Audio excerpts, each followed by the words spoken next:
Alors c'est parti, petite vidéo en français de l'unboxing du Really Génération 10 en 6S. Il n'y a aucune vidéo en français, donc je vais en faire une sur ce modèle-là. J'ai vu que des trucs en allemand. Donc c'est une voiture qui vient de chez Conrad, qui coûte 315 euros, neuve. Voilà, donc c'est quand même moins cher que la plupart des modèles plus ou moins équivalents. Alors vous prenez l'habitude, je ne suis pas un grand spécialiste, mais comme j'ai vu aucune vidéo en français de ce modèle-là, je me suis dit que ça pourrait peut-être dépanner d'autres collègues français. Donc voici la petite bagnole. Donc c'est du 1/8 qui marche en 6S, mais qui marche aussi très bien en 4S. D'ailleurs, je vous conseille pour commencer de la faire fonctionner en 4S, en 6S. Et ben, c'est très nerveux, très rapide, et on abîme aussi plus vite tous les pignons d'attaque, couronne de différentiel, etc. Donc elle est très jolie, elle a quand même une belle petite gueule, hein. Les matériaux sont de bonne qualité. Donc les tourelles avant et arrière sont en aluminium, à vue de nez comme ça je dirais bien que c'est du 5 mm. À l'avant, au niveau de la direction, vous avez la direction sur boule. Alors l'avantage de ce système là, c'est quand il y a du jeu, on peut l'atténuer en revissant tout simplement ici, je ne sais pas si on arrive, voilà, on les voit, ici avec une clé Allen, on peut tout simplement atténuer le jeu, et en plus de ça, je trouve que ça fait effet de fusible. Un gros crash là-dessus, il y a tout qui s'enlève, qui se déboîte, plutôt que tout casser, les triangles avant, etc. Voilà.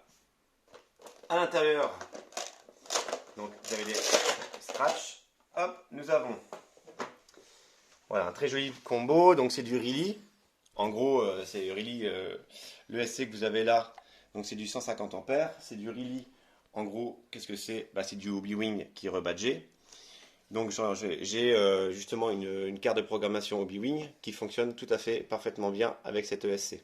Donc c'est du costaud, ça marche bien, c'est rien à dire là-dessus. Parce que j'ai déjà un Raptor et que j'ai déjà utilisé et ça marche bien. Alors, vous avez là-dedans donc un moteur, donc ça c'est du 4274 en dimension, et c'est du 2000 kV, donc c'est du costaud. Le pignon, je pense que ça va être un pignon de 15, 1, 2, 3, 4, 8, 9, 10, 11, 12, 13, ouais c'est un pignon de 13, voilà, c'est très bien pour commencer.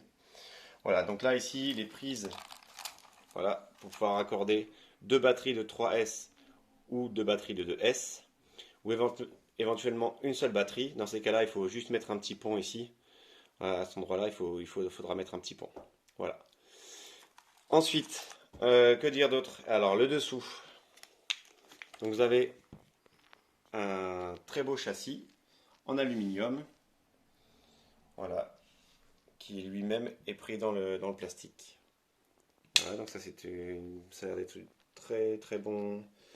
Très bon châssis, assez costaud, on verra à l'usage. De toute façon, on refera des vidéos du modèle à l'usage. Voilà, et on voit bien les triangles, tout ça, c'est du costaud. Vous avez des barbones ici, sur les côtés, stabilisatrices.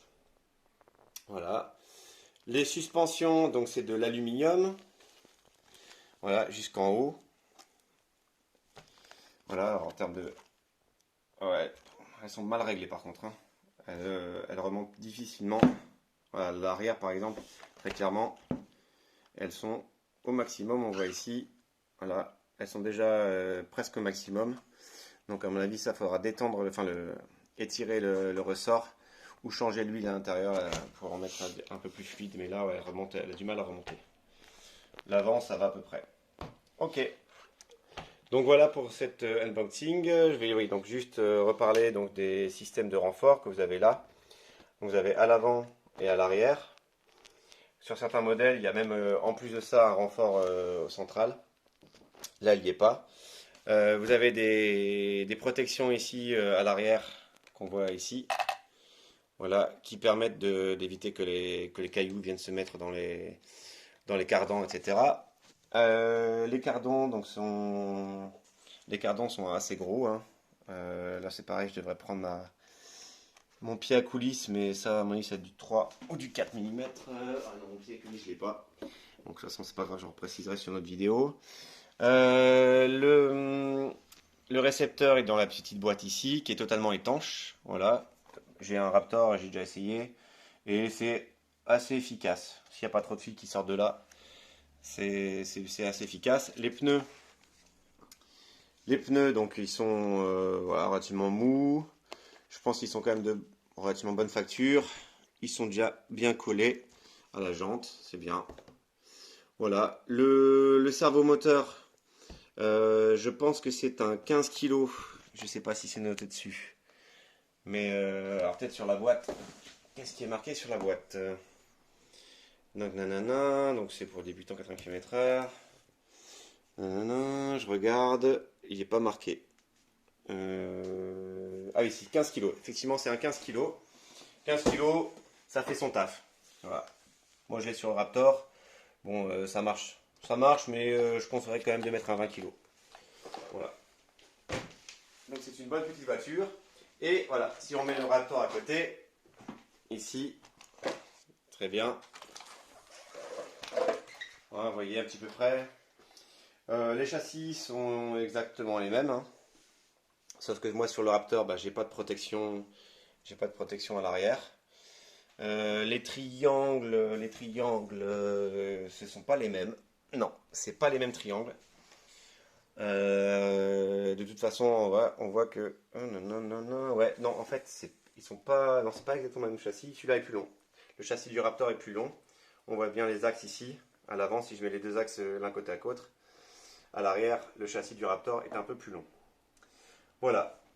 Bon, c'était une première vidéo et j'en referai d'autres après test de la voiture, voir si elle tient bien le coup, vu que c'est Mathieu qui pilote et que c'est un gros taré, qu'il adore prendre les poteaux, etc. Donc on verra si ça tient bien.